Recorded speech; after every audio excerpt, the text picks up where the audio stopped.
안녕하세요. 저는 30대 여자입니다. 제가 진짜 너무 속 터지고 화가 나는 일이 있어서 이렇게 사연을 다 올리게 되었습니다. 여러분들도 제 이야기를 듣고 같이 화내고 저를 응원해 주셨으면 좋겠습니다. 제가 들려드릴 이야기는 몇 년 전에 파도처럼 제게 한꺼번에 일어난 일이에요. 글을 쓰려고 다시 지난 날들을 회상하는데도 손이 떨릴 정도로 화가 치밀어 오릅니다.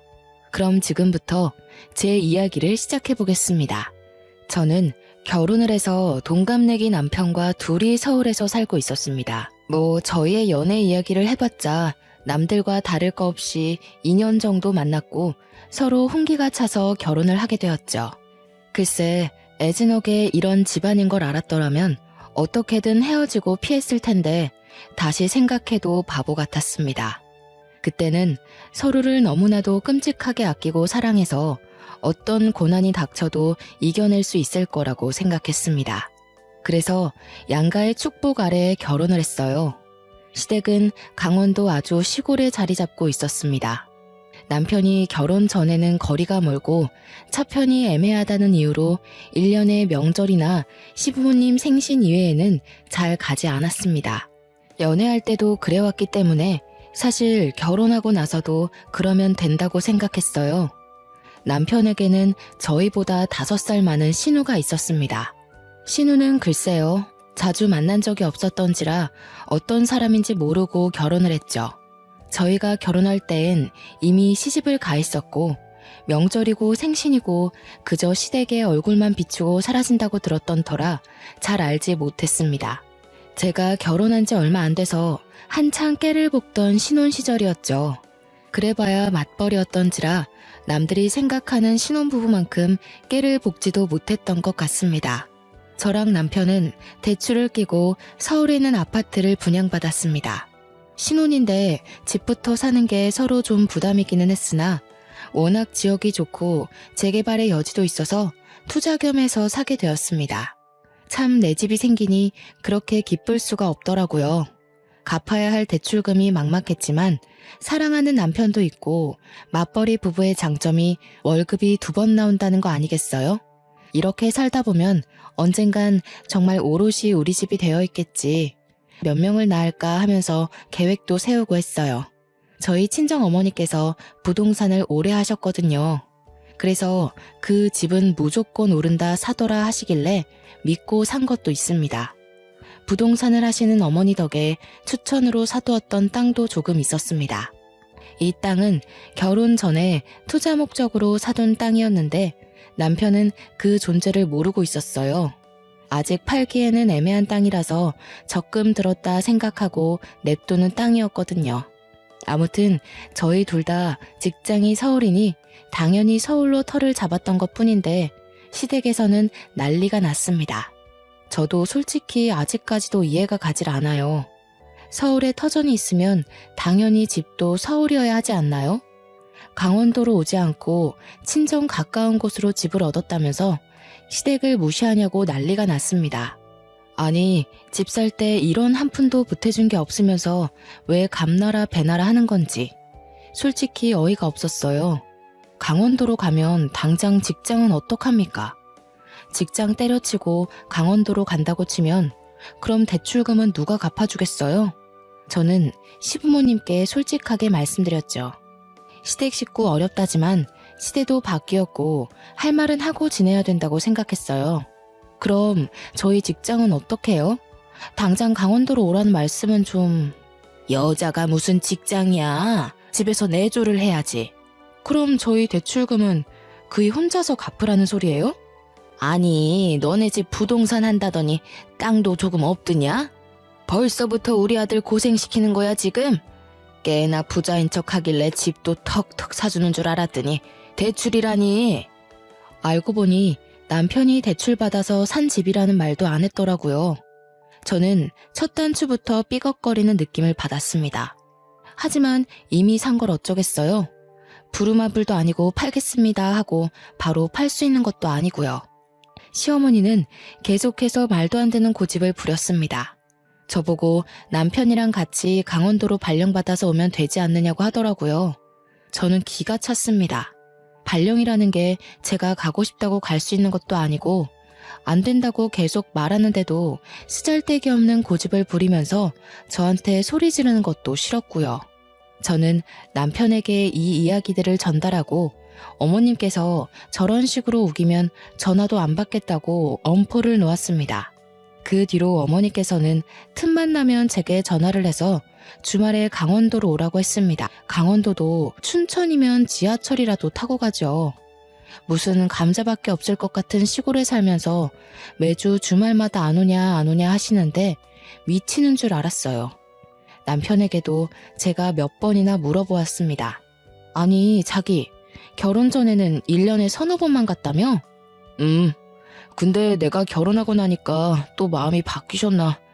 아무래도 며느리 자주 보고 싶어서 그런 거겠지. 자기가 워낙 싹싹하게 잘하니까 그런 거 아니겠어? 내가 바보야? 나를 예뻐해 주시는 거랑 부려먹는 거랑 구별도 못하게? 부려먹다니, 우리 엄마 그런 사람 아니야. 정말 인터넷에나 보던 우리 엄마 그런 사람 아니야 소리를 제가 듣고 있더라고요. 저는 남편도 제 편이 아닌가, 정말 말 그대로 남의 편인가 싶었죠. 얘야, 우리 밭에 구황작물 캐야 하니까 주말에 오거라. 저 주말에 특근 있어서 이번 주는 어려울 것 같아요. 그이 말 들어보니까 주말에만 일일 알바하는 청년들이 마을회관 가서 신청하면 온다던데. 그렇게 해보세요. 얘야, 다음 주에는 우리 마을 이장님 생신이라 잔치가 있는데 와서 일손 좀 거들거라. 저희 친척 오빠 결혼식이라서 거기 가봐야 할 것 같아요. 설마 연고도 없는 어머님 댁 마을 이장님 생신 챙겨드리느라 친척 결혼식에 가지 말라는 소리는 아니시죠? 얘야, 이제 여름인데 강원도는 시원하니 주말에 와서 우리 밥도 좀 차려주고 쉬다 가거라. 저도 서울이 너무 더워서 그이랑 주말에 펜션으로 놀러 가려고요. 어머님도 아버님이랑 근교에 여행이라도 다녀오셔요. 저는 아주 눈치가 없는 척하면서 요리조리 잘 피해 다녔습니다. 하지만 그런 레퍼토리도 많지 않아서 매주 주말마다 피해 다닐 순 없겠더라고요. 남편 눈치도 솔직히 좀 보이기도 했고요. 그래서 하루는 큰맘 먹고 남편이랑 그 먼 강원도 산골까지 찾아갔습니다. 제가 오니 마치 벼르고 있었던 사람처럼 온갖 소일거리를 다 들고 오시는데 진짜 기절하는 줄 알았어요. 무슨 시래기를 말리자고 일일이 손질해서 넣어놓으라고 하질 않나. 매운 고추씨를 빼야 된다면서 눈물 콧물 다 쏟다 못해서 매운 기에 피부까지 따갑게 만들기도 했고요. 반나절 놀다가 집으로 가려고 했는데 저한테 몸빼바지 쓱 던지면서 자고 가라고 하시더라고요. 남편은 아버님이랑 산책한다고 나가버리고 하나도 도와주지도 않고, 제가 평일에는 직장 다니면서 힘들게 일하고 주말에는 여기 와서 막노동을 하고 있다는 사실이 참 개탄스러웠습니다. 그래도 이렇게 한 번 하고 나면 몇 달은 잠잠해지겠지 싶어서 꾹 참았습니다. 몸빼바지를 입은 저를 보고 한바탕 크게 웃은 남편에게 조용히 눈으로 욕을 했더니 입 다물더라고요. 설마 자고 가려는 생각인가 싶었는데 남편도 편한 옷으로 갈아입더니 저녁은 언제 먹냐고.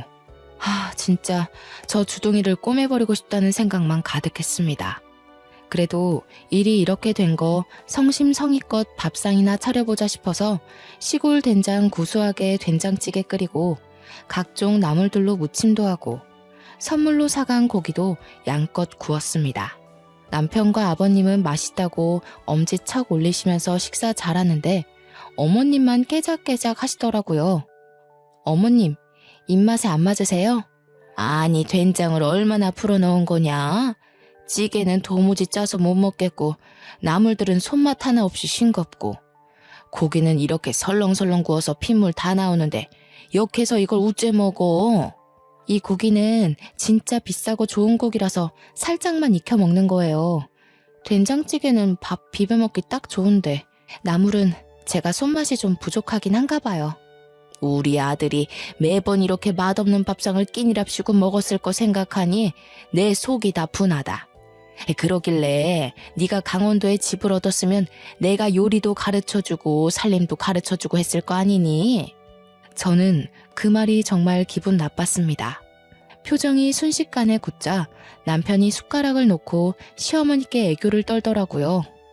아니야, 우리 여보가 나한테 얼마나 맛있게 밥 해주는데. 나는 아주 간이 딱 좋은데. 물론 나물이야 우리 엄마가 해준 게 더 맛있지. 안 되겠다. 내가 한 달에 2-3번씩 반찬해서 가져다 주고 너희 집 가서 자고 올까? 내가 차려준 밥이 훨씬 맛있지. 역시 세월의 손맛은 따라가기 힘들지. 아가, 내가 이제 가서 반찬도 해주고 살림도 좀 살펴주고 하마. 저는 정말 세상에서 가장 듣고 싶지 않은 소리였죠. 말이 좋아 반찬 들고 오신다는 거지 제 살림 하나하나 뜯어보겠다는 소리 아니겠어요? 저는 싫다고 거절도 못하고 아주 어색하게 웃으면서 대답했습니다. 어머니, 그래도 저희끼리 스스로 해야 나중에도 서로 맞추기 편할 것 같아요. 제가 알아서 노력해서 잘 해볼게요. 너무 걱정 마시고 어머님은 아버님이랑 즐겁게 주말 보내셔요. 완곡한 거절이었지만 시어머니는 포기하지 않은 듯 궁시렁거렸습니다. 남편도 이때다 싶어서 주말에 우리 데이트도 해야 되고 하면서 어물쩍 넘겼죠. 참 눈치 없는 남편이었지만 이때만큼은 칭찬해주고 싶었습니다. 그렇게 어영부영 주말이 지나가고 서울로 다시 돌아와 저는 남편에게 앞으로 시댁 안 간다고, 자꾸 이런 식이면 명절에도 안 가겠다고 해버렸어요. 저희 친정 부모님은 사위 어색하고 불편할까 전화도 잘 안 하시는 분들인데 먼저 찾아가 본 적도 전화 드린 적도 없으면서 저만 일방적으로 효도해야 되는 게 어이가 없잖아요. 남편도 제가 성질내면 무섭다는 걸 알아서인지 더 이상 요구하지 않더라고요. 그렇게 어머님의 오라고 말하는 전화도 무시하고 일만 열심히 하며 살다가 명절 시즌이 다가왔습니다.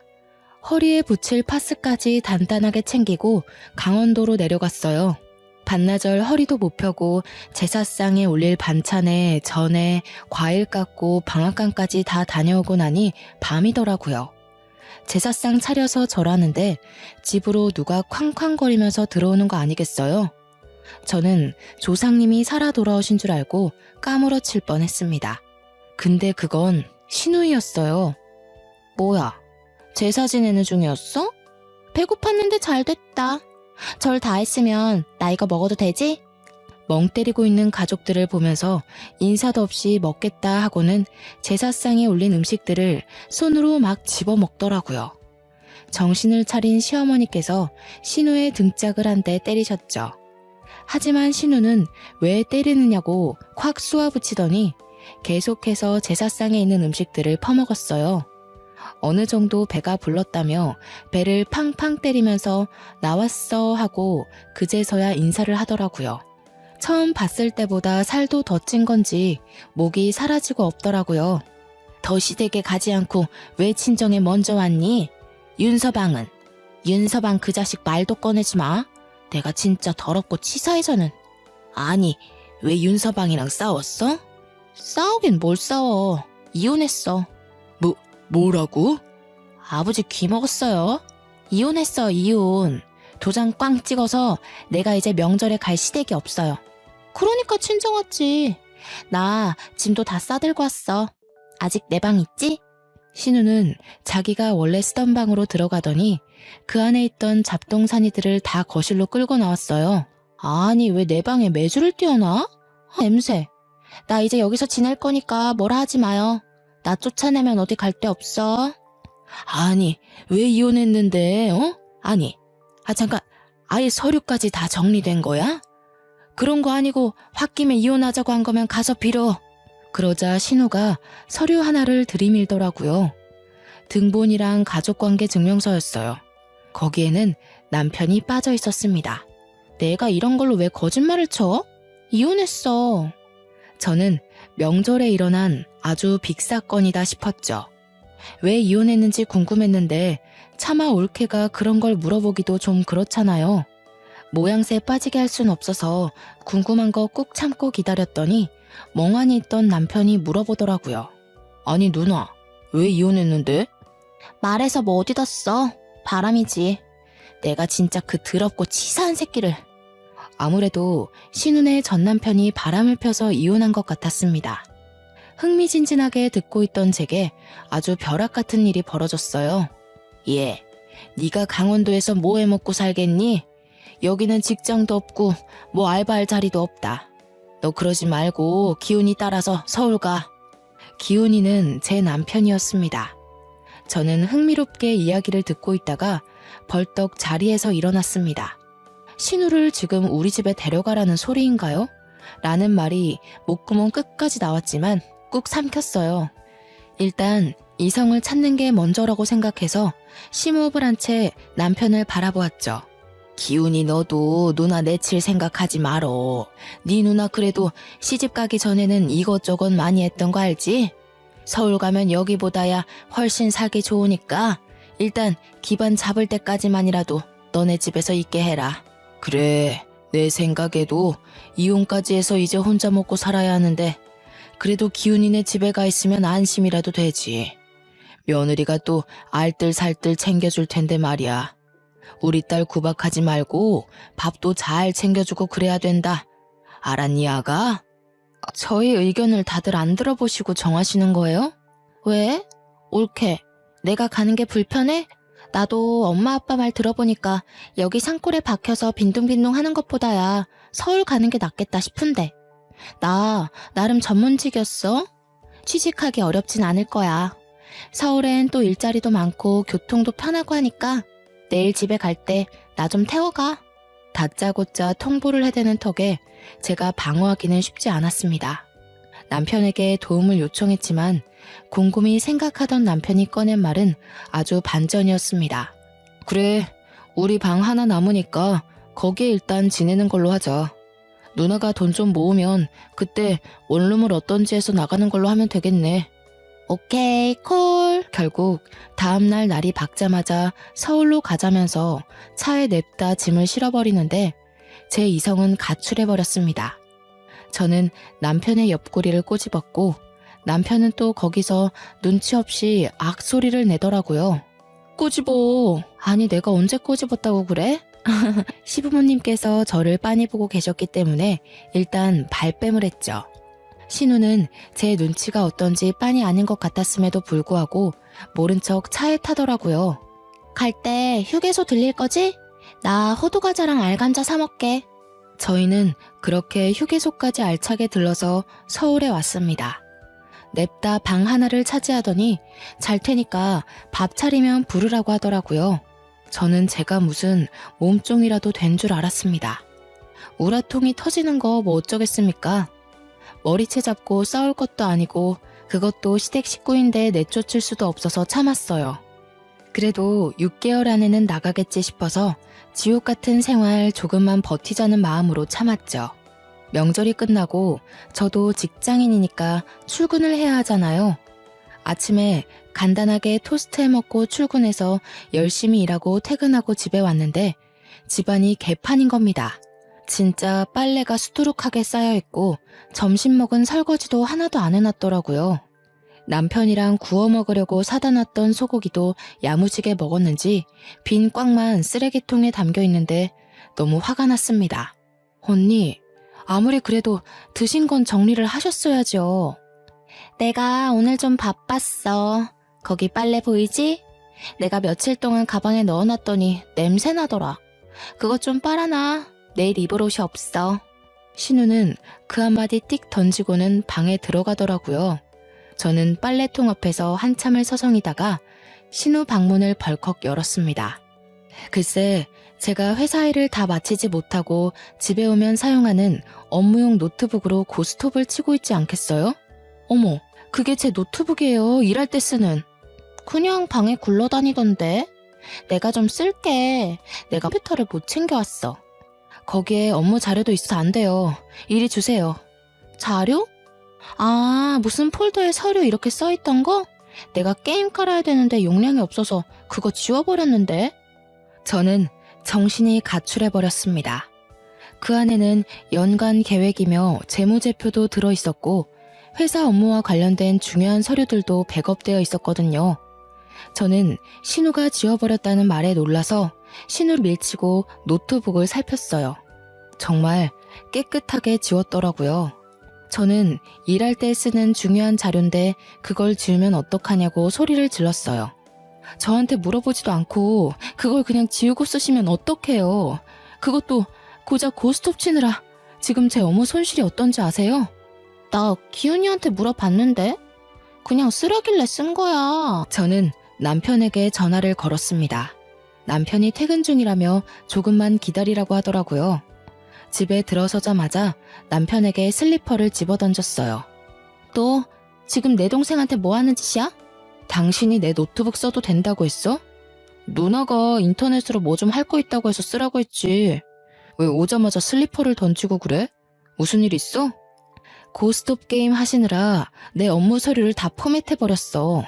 이거 어떡할 거야? 내 자료들 다 어디서 복구하냐고. 옳게. 웃긴다. 그거 회사 가면 다 있는 거 아니야? 그리고 그렇게 중요한 걸 개인 노트북에다가 저장해두면 안 되지. 옳게 횡령하고 그러는 거 아니지?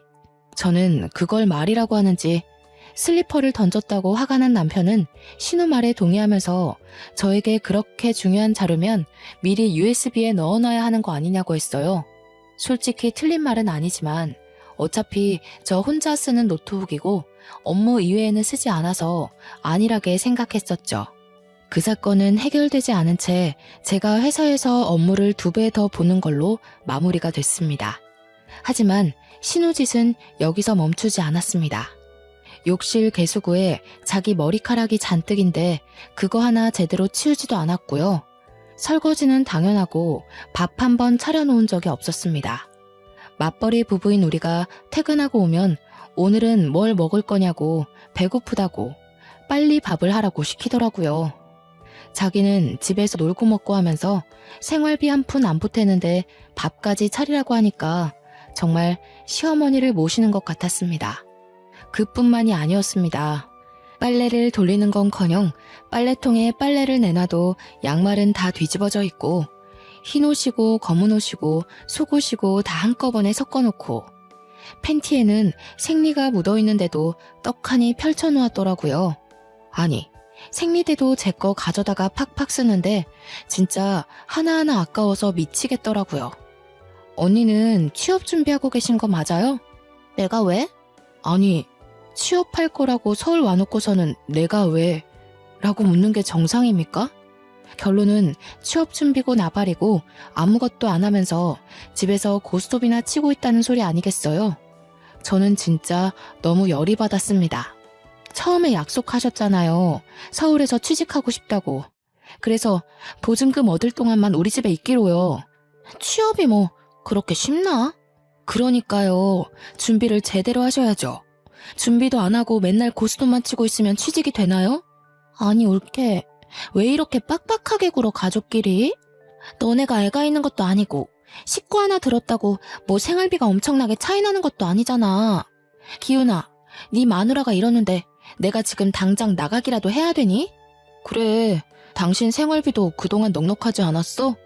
우리가 둘 다 돈도 벌고 하는데 누나가 뭐 먹으면 얼마나 먹고 전기랑 물 쓰면 얼마나 쓰겠어. 지금 그걸 말이라고 해? 우리는 낮에 집에 그동안 없었으니까 쓸 일이 없었지. 그 신우는 맨날 있잖아. 맨날 고스톱 치느라 노트북 쓰고 덥다고 선풍기 꺼내 틀고. 그거 해봐야 얼마나 쓴다고. 그냥 내가 밥도 대충 있는 걸로 알아서 먹고 할 테니까 나 신경 쓰지 마. 어떻게 신경을 안 써요? 아니 그렇게 신경이 쓰면 용돈이라도 주고 말하던가. 제가 용돈을 왜 드려요? 도대체 언제 나가실 거예요? 이거 봐. 나 내쫓는 게 목적이었네. 아니 내가 무슨 잔소리를 했어 어쨌어? 내가 신우짓 한 것도 없는데 왜 그래? 어차피 내 남동생네 집이고 방도 하나 남고 가족끼리 서로 도와야 하는 거 아니야? 남는 방 아니에요. 저희 애기 가지면 애기가 쓸 방이에요. 그래서 지금 뱃속에 애라도 들었니? 애도 없잖아. 이럴 때만 애 타령하지. 우리 엄마 아빠가 애 가져라 할 때는 돈 벌어야 돼요 하더니 속 보인다 너? 그러더니 아주 앞으로 힘들게 해줄 수도 있다면서 큰 소리 뻥뻥 치고는 방으로 쏙 들어가 버리더라고요. 진짜 고구마 한 200개는 먹은 것 같은 답답함이 온 몸을 휘감았습니다. 남편은 제게 누나 고집은 절대 못 꺾는다면서 말을 너무 심하게 한 거 아니냐고 했어요. 솔직히 말을 더 심하게 한 사람이 누군데 제 탓을 하나요? 이런 식으로 제 식구만 싸고 돌면 이혼해. 저는 아주 초강수를 두었습니다.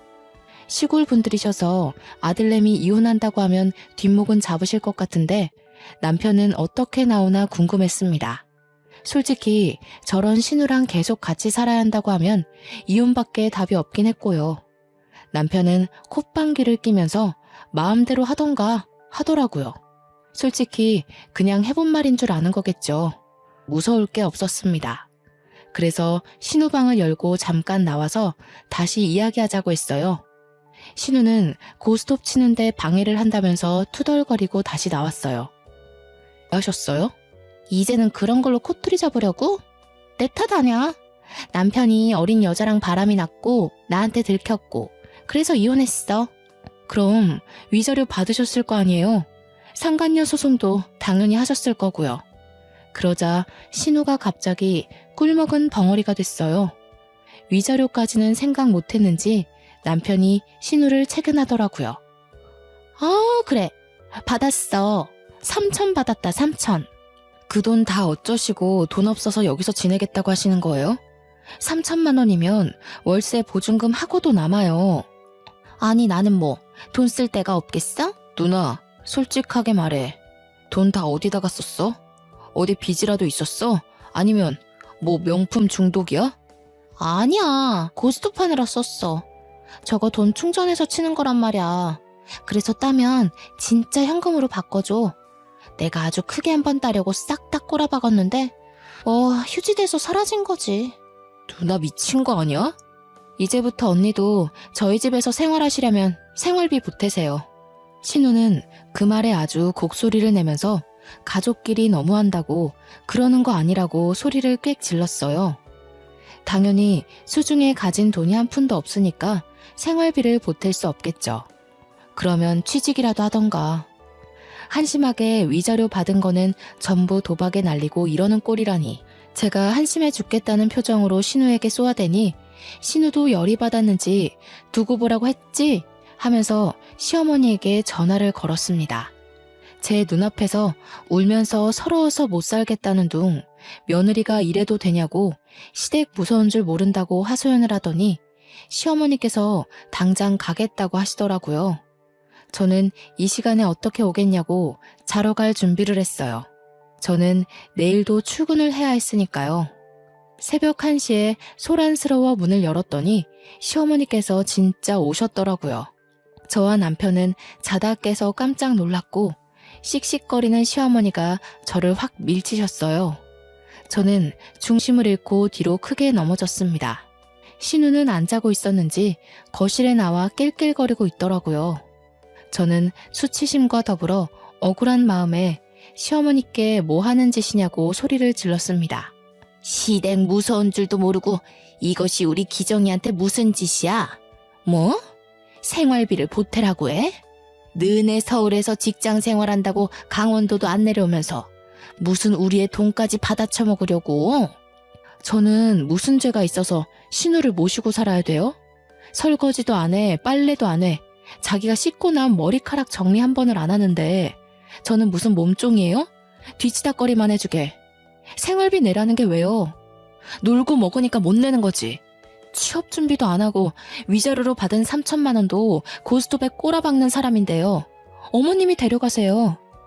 제가 사실만 말하자 시어머니는 할 말이 없는지 갑자기 주저앉아서 엉엉 우시기 시작했어요. 신우와 남편도 그런 시어머니 옆에 찰싹 붙어서 편을 들더라고요. 너 어른한테 싸가지 없이 그게 무슨 말버릇이야? 그것도 남도 아닌 우리 엄마한테. 너 이런 식으로 나오면 너도 이혼남 될 줄 알아. 이혼이라는 말에 시어머니께서 욕을 한 사발이 뱉으면서 제 머리채를 잡으셨습니다. 저는 머리카락이 쥐어뜯기는 와중에 저희 친정 부모님께 전화를 걸었어요. 살려주세요 하면서 전화를 걸자 새벽 2시가 다 되어가는 시간인데도 무슨 일이냐며 한달음에 신혼집으로 달려오셨습니다. 저는 머리가 산발이 되어 있고 시어머니와 신우도 씩씩거리고 있고 남편은 일 크게 만든다며 저를 나무라더라고요. 저희 부모님은 그 꼴을 보고 너무 열이 받았는지 저한테 싹 다 이야기하라고 했고, 저는 시어머니의 시집살이부터 시작해서 신우가 우리 집에 온 것까지 빠짐없이 일러 바쳤습니다. 이런 망할 집구석을 봤나? 당장 이혼해. 누구 마음대로 이혼을 합니까? 누가 뭘 잘못했는데? 지금 우리의 머리털 다 뜯어놓고도 그런 소리가 나옵니까? 경찰 안 부른 것만으로도 감사한 줄 아십시오. 참나. 그럼 이혼하더라도 할 건 확실하게 하자. 너 그 땅값 많이 올랐더라? 그것도 반반하는 거지? 땅? 무슨 땅? 내가 깜빡 속았지 뭐야. 얼마 전에 일이 있어서 등기부등본 떼보니까 제 명의로 땅이 있더라고, 하남에. 알짜배기라서 값도 엄청 올랐던데 그것도 반으로 나눠. 아니, 그건 우리 딸 시집 오기 전부터 가지고 있었던 건데 왜 나눠? 재산이 있는 거 숨기고 대출받아서 집 샀잖아요. 그 땅만 팔았어도 대출금 안 갚아도 되는 건데 속인 게 맞으니 내놔야죠. 그거 팔아서 내 피부관리샵 내면 되겠네. 그러면 이혼도 안 해도 되는 거 아니야? 나는 샵 운영하면서 수익금 나면 생활비 내면서 여기서 살고, 나 취직도 하는 거고, 다 좋은 거 아니야? 언니 머리에 똥만 가득 찼어요? 내가 그걸 팔아서 왜 언니 가게를 내줘요? 우리 집 대출금도 갚고 있는 마당에. 요망한 기집애. 재산이 있으면서도 그게 아까워서 숨기고, 우리 아들 뼈 빠지게 일한 돈으로 대출금을 갚으라고 시켜? 아들만 대출금 갚았나요? 저도 같이 갚고 있거든요. 이 집 공동명의예요. 아주 개판으로 싸움이 나자 저희 어머니께서 저를 말렸습니다. 어차피 결혼 전에 받은 재산이기 때문에 나누지 않아도 된다고, 전 그러면 변호사라도 선임하겠다고 했어요. 시골 분들이니 변호사 이야기 나오자 시어머니께서 입을 꾹 다무시더라고요. 저는 남편에게 친정에 가 있을 테니 이혼 서류 준비하라고 했습니다. 말했다시피 집은 공동명의니까 이혼해도 딱 반으로 나눠. 팔아서 대출금 갚고 남은 돈 반으로 가르자고. 알겠어? 저는 친정 부모님과 함께 짐을 싸서 친정으로 피신했고요. 다음날 정신이 들었는지 미안하다고, 잠이 덜 깨서 상황 파악을 못한 것 같다고 비는 남편에게 소용없다고 했습니다. 남편은 친정까지 찾아와서 빌었지만 저희 아버지께서 소금을 뿌려 쫓아냈고요. 합의 이혼 안 해준다는 말에 결국 변호사를 선임했고, 조정기간 동안 협의가 잘 돼서 아파트는 제가 말했던 대로 처분하기로 했습니다. 맘 같아서는 위자료까지 받아내고 싶었지만 그러면 소송기간이 길어질 수 있다는 변호사의 말에 포기했습니다. 저는 법원을 나와 저를 붙잡으려던 남편을 뿌리치고 똑똑히 들으라며 말했어요. 너랑 살았던 그 3년 남짓한 시간이 아주 지옥이었어. 너네 누나한테도 가서 전해. 그깟 인터넷 고스톱에 3천만 원을 쓸 정도 도박 중독이라고. 그거 꼭 치료받으라고. 알겠어? 저는 저를 기다리고 있는 아버지의 차에 올라탔고 이혼 절차가 마무리되자마자 핸드폰 번호도 바꿔버렸습니다. 남편 번호도 차단해버렸고요. 시댁과 관련된 모든 번호를 차단했습니다. 솔직히 회사까지 찾아오진 않을까 한동안 겁먹고 조용히 지냈는데 그런 몰상식한 짓까지는 하지 않더라고요. 저는 친정에 돌아와 직장 생활을 열심히 하면서 전 남편에 대한 기억을 지우려고 애썼습니다. 그래도 연애하는 기간 동안 신혼생활 하는 동안 참 좋았었는데 역시 고부간의 갈등은 이겨낼 수 없는 게 정답이더라고요. 아예 소식을 끊고 지내다가 우연히 제가 지역 맘카페 공고에 참여를 하게 되어서 오랜만에 카페 글들을 보고 있었습니다. 근데 그곳에서 아주 낯이 익은 이름을 발견했습니다. 바로 신우의 이름 권기정이었어요. 권기정 피부관리샵을 고발합니다. 라는 글이 있어서 홀린 듯이 들어가 보니 정말 신우가 피부관리샵을 냈었더라고요. 무슨 돈이 있어서 피부관리샵을 냈는지는 모르겠지만 아마도 아파트를 판 돈이 아니었을까 싶습니다. 그 아파트 급 처분하고 대출금까지 갚고 나누느라 사실 얼마 되지 않은 돈이었지만 그래도 2억 정도는 수중에 들어왔었거든요. 그 돈으로 신우가 원하던 피부관리샵을 차려줬나 봅니다. 하지만 글 내용은 썩 좋지 못했어요. 피부갈굼 소독도 제대로 안 하고 관리가 되지 않아 녹이 쓴 기구도 있었다. 화장품도 에스테틱에서 사용하는 고가의 제품이 아닌 어디 시장통에서 팔 법한 싸구려 크림으로 관리하더라. 그러면서 돈은 비싸게 받았다. 관리를 하러 가서 오히려 피부염에 걸렸고 결국 보건소에 신고까지 해서 지금은 영업 정지 상태다. 라는 글이었습니다. 영업 정지를 한 달 처분받았기 때문에 한 달 뒤에 다시 오픈하면 그 가게는 절대 가지 말라고 써 있더라고요. 지역 맘카페가 얼마나 활성화되어 있는지 아시죠? 그 밑에 댓글들이 수십 개가 달렸는데 가관이었습니다. 저도 그 샵 다니고 나서 피부에 트러블이 엄청 생겼어요.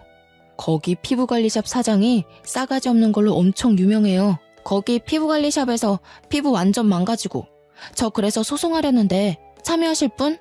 소송 관련 댓글에는 밑으로 쭈루룩 같이 참여하고 싶다고 소송 걸자고 난리도 아니더라고요. 말해 뭐 하겠어요. 결국 샵이 망했다고 하더라고요. 그것도 그 샵을 차리느라 돈도 날리고 빚만 잔뜩 얻어서요. 저는 인과응보라고 생각하고 아주 속이 시원했습니다. 한 일주일쯤 지났나? 저희 회사 앞에 전 남편이 절 기다리고 있더라고요. 몇 개월 만에 보는 전 남편은 아주 바싹 말라서 거지 같은 꼴을 하고 저를 보고는 황급히 달려오더라고요. 아버지께 호출을 해야 하나 고민하고 있었는데 바싹 마른 꼴이 또 불쌍하게 느껴져서 이야기만 잠깐 하자는 말에 근처 커피숍을 갔어요. 내가 아주 생각을 잘못한 것 같아. 너와 함께 살았던 아파트도 날리고 모든 걸 다 처분하고 보니 너의 소중함이 느껴지더라. 우리 다시 합치면 안 되겠니? 있을 때 잘했어야지. 이제 와서 무슨 소용이야? 죽어도 너랑 합칠 마음 없고 너 도와줄 마음도 없어. 너 지금 신우가 피부관리샵 했다가 망해서 돈도 잃고 빚만 생겨서 이러는 거 아니야? 제가 한 말에 아주 전곡이라도 찔렸는지 뜨끔하더라고요. 너 그걸 어떻게 알아? 혹시 지역 맘카페며 보건소며 신고한 게 너야? 이건 또 무슨 애먼 사람 잡는 소리야. 나도 며칠 전에 맘카페에서 글 본 거야. 내가 너나가 샵을 차렸는지 망해버렸는지 사실 알게 뭐니? 너 정말 지독하다. 그래도 우리가 같이 살았던 정이 있고 한때는 가족이었는데 어떻게 말을 그렇게 할 수 있어? 너 하는 꼬라지 보니까 딱 봐도 내 하남 땅 팔아서 도와달라고 찾아온 건가 본데 절대로 너 도와줄 맘 없고 너랑 이렇게 얼굴 보고 있는 것도 거북해. 다신 나 안 찾아왔으면 좋겠어. 저는 그렇게 자리를 떼고 일어났습니다. 하지만 이 스토커 같은 가족들은 맘카페에서 제 핸드폰 번호를 찾았는지 저한테 연락을 계속 하더라고요. 내가 서울 산다고 욕심 안 낼 테니까 내 동생이랑 다시 재결합해. 다시는 도달라고 안 할 테니까 이번 한 번만 도와주렴. 너네 아파트 팔았던 돈 그거 가지고 있지? 우리 좀 빌려다오. 저는 2번 다신 연락하지 말라고 엄포를 놓고는 연락을 받지 않았습니다. 그러다가 또 전 남편이 저에게 연락을 했더라고요. 화가 나서 답장을 하려고 문자 메시지를 열었는데 전 시아버지의 부고 문자였습니다. 전 시아버지는 신우가 보증금 좀 해달라고 하도 바락바락 물고 늘어져서 무리해서 집 담보로 1억을 대출해줬는데 알고 보니 그 돈으로 신우가 고스톱을 친 거였어요. 돈 다 날리고 찜질방 전전긍긍하면서 지내다가 못 버티고는 시댁으로 돌아갔는데 그 사실을 알게 된 시아버지가 혈압이 올라 그 자리에서 쓰러졌답니다. 평소에 심장 혈관 쪽에 문제가 있었던 터라 혈관이 떡하니 막혀버렸고 시골 동네라 응급시술을 할 수 있는 병원이 없었대요. 구급차를 타고 큰 병원으로 이송되는 과정에서 사망하게 되었다고 하더라고요. 저는 저에게 구구절절 설명해주면서 장례 날짜와 발인 날짜를 보내는 남편도 참 이해가 안 갔습니다. 신우 도박 좀 고치라고 했더니 결국 도박으로 이렇게 가족을 나락으로 보내버리네요. 저는 솔직히 시부에게도 좋은 감정이 전혀 없었기 때문에 그의 죽음이 슬프거나 비통하지도 않았습니다. 구구절절 사연을 보낸 것도 결국 부조금 많이 내라, 돈 좀 달라 이런 뜻 아니겠습니까? 그래서 문자에 적힌 계좌로 부조금이라고 딱 10,000원 송금했어요. 제가 10,000원 보낸 걸 봤는지 전 남편이 계속해서 저한테 전화를 걸고 문자로 너무한 거 아니냐고 전화 받으라고 난리쳤지만 깔끔하게 무시해줬습니다. 다음 날이 주말이라 맥주 한 캔 딱 마시고 속 시원하게 잠이 들었죠. 얼마나 꿀같이 잠을 잤는지 꿈도 안 꾸고 잤습니다. 솔직히 시부가 저주하러 꿈에 나타날까봐 무서웠거든요. 다음날 날이 밝자마자 현관이 소란스러워 나가니 어머니께서 씩씩거리시더라고요. 손에 바가지 하나 들고서요. 무슨 일이냐 여쭈어 보니 전 시어머니께서 찾아오셨다더라고요. 어떻게 있는 사람이 더하냐면서 부조금 10,000원 낼 수가 있느냐고 돈 내놓으라고 뻔뻔하게 굴었다고 하더라고요. 그 말에 열이 받은 어머니께서 무려 바가지에 변기물을 담아 확 쏟아부었다고 하더라고요. 변기물을 확 부어버리고는 자식 잘못 키운 죄는 부모가 받는 거라고, 내가 한 번만 더 찾아오면 경찰에 신고한다고 아주 엄포를 놨다 하시고는 걸레로 현관을 청소하시더군요. 그 뒤로 정말 뭐가 무서운 건지 저한테 연락 한 통 없었습니다. 후에 들리는 소문에는 신우의 망나니 짓이 소문이 나서 남편이 이혼당한 거라고 회사의 얼굴을 들고 다닐 수 없을 정도라네요. 간간히 지역 맘카페에도 아직 오르락내리락 하는 것 같고요. 저는 이혼이라는 인생의 오점이 남았을지언정 지금은 너무나도 행복하게 살고 있습니다. 제 이야기 어떠셨나요? 확실히 너무나도 열받는 이야기죠? 화나는 일은 여기다 다 풀어버리시고 우리 행복한 일만 생각하도록 해요. 이야기를 들어주셔서 감사합니다.